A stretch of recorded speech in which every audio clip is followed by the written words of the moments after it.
Study करेंगे system of unit के बारे में। तो बिना कोई टाइम वेस्ट किए चलिए शुरू करते हैं। एक्चुअली में इन मैकेनिक्स हमारे पास तीन फंडामेंटल क्वांटिटीज को हमेशा स्टडी किया जाता था। उसका नाम था मास, फिर लेंथ एंड टाइम।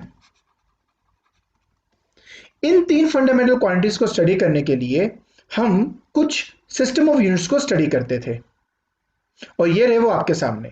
तो सबसे पहले सिस्टम जो है उसका नाम है सीजीएस सिस्टम। सीजीएस सिस्टम एक फ्रेंच सिस्टम है और इस सिस्टम के अंदर जहां तक हम लेंथ को जानते हो तो लेंथ के लिए हम यूज करते हैं सेंटीमीटर, मास के लिए हम यूज करते हैं ग्राम और टाइम के लिए हम रिप्रेजेंट करते हैं सेकंड्स को। ठीक है। उसके बाद जो नेक्स्ट हमारे पास सिस्टम है वो है हमारे पास एफपीएस सिस्टम। एफपीएस सिस्टम एक ब्रिटिश सिस्टम है जिसमें एफ का मतलब हो गया फुट, पी का मतलब पाउंड और एस का मतलब सेकंड। मतलब अगर मुझे लेंथ को रिप्रेजेंट करना है तो हम फुट से रिप्रेजेंट करेंगे, मास को अगर रिप्रेजेंट करना है तो पाउंड्स, ये जो एलबी है इसको लिब्रा कहा जाता है जो इसका शॉर्ट फॉर्म है। और दूसरा अगर मैं टाइम की बात करता हूं तो यहां पे हम सेकंड्स का इस्तेमाल करते हैं। क्लियर। इसके बाद जो हमारे पास एक और सिस्टम था जिसको हम बोलते हैं एमकेएस सिस्टम।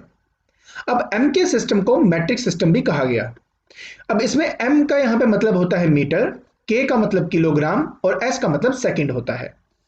मतलब अगर लेंथ को रिप्रेजेंट करना है तो मैं मीटर से रिप्रेजेंट करूंगा, के को रिप्रेजेंट करना है मतलब मास को रिप्रेजेंट करना है तो मैं किलोग्राम से रिप्रेजेंट करूंगा और अगर मुझे टाइम को रिप्रेजेंट करना है तो मैं उसको सेकंड से रिप्रेजेंट करूंगा। तो ये थे मेरे old versions of system of unit. ऐसे सिस्टम जो कि एक मॉडिफाइड फॉर्म है एमके सिस्टम का, उन्होंने सजेस्ट किया इन 1960 कि हमें इन तीन फंडामेंटल क्वांटिटीज के अलावा बाकी और जो फंडामेंटल क्वांटिटीज हैं जो किसी और फैक्टर्स पे डिपेंड नहीं करते उनको भी इंट्रोड्यूस करना चाहिए। तो कुल मिला के हमारे पास 7 फंडामेंटल क्वांटिटीज हुए जिसमें हमारे पास थे 2 कॉम्प्लीमेंट्री फंडामेंटल यूनिट्स। तो देखिए वो कौन सी थी। तो लार्जर मेजरमेंट्स को रिप्रेजेंट करने के लिए जिन प्रीफिक्स का इस्तेमाल करते हैं वो ये हैं। तो जैसे कि हमारे पास है deca, hecto, kilo, mega, giga, tera, peta and so on.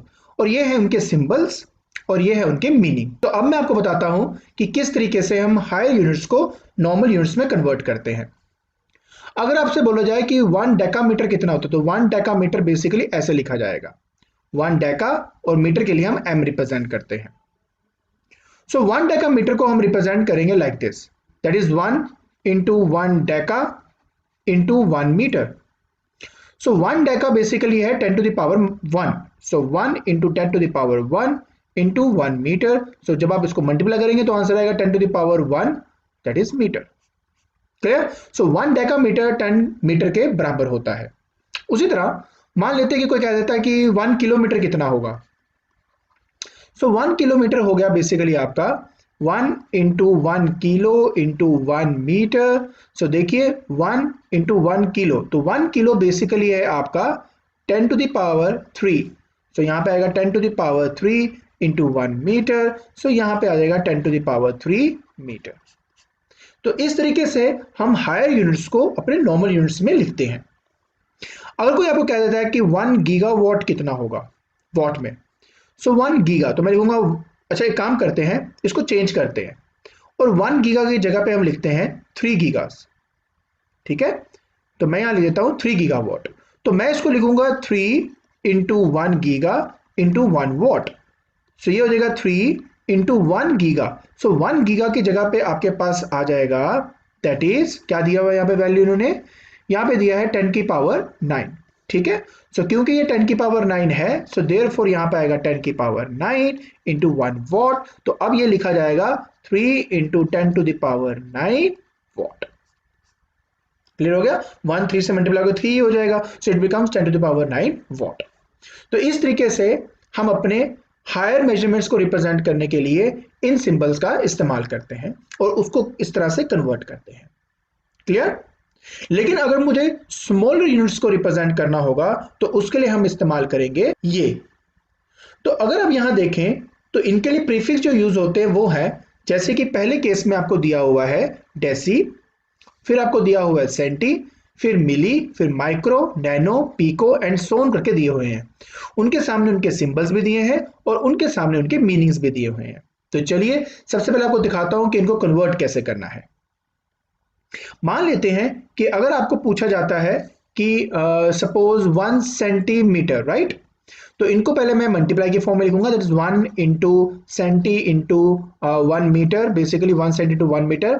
तो जहां तक 1 है वो तो एज इट इज रहा, 1 सेंटी की जगह पे आ जाएगा 10 टू द पावर -2 और 1 मीटर रहेगा एज इट इज, क्योंकि मुझे तो इसी में कन्वर्ट करना है, तो आंसर आ जाएगा 10 की पावर -2 मीटर।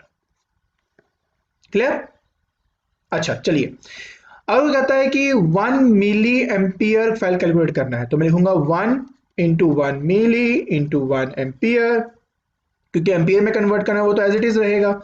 सो 1 इंटू मिली, मिली का मतलब था 10 की power -3 into 1 ampere, so answer क्या आ जाएगा 10 की पावर -3 एम्पियर। क्लियर? चलिए मैं आपको एक और बताता हूं।